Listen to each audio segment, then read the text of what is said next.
وای خدا، این زبون بسته رو ماشین زده.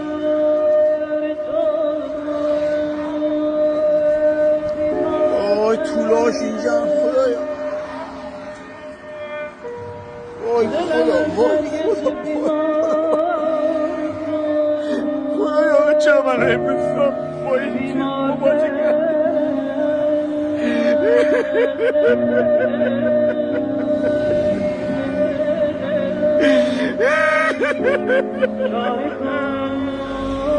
ای خدا،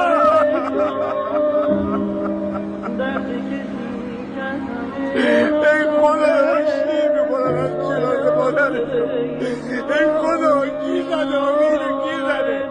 اینو کی زده خدایا؟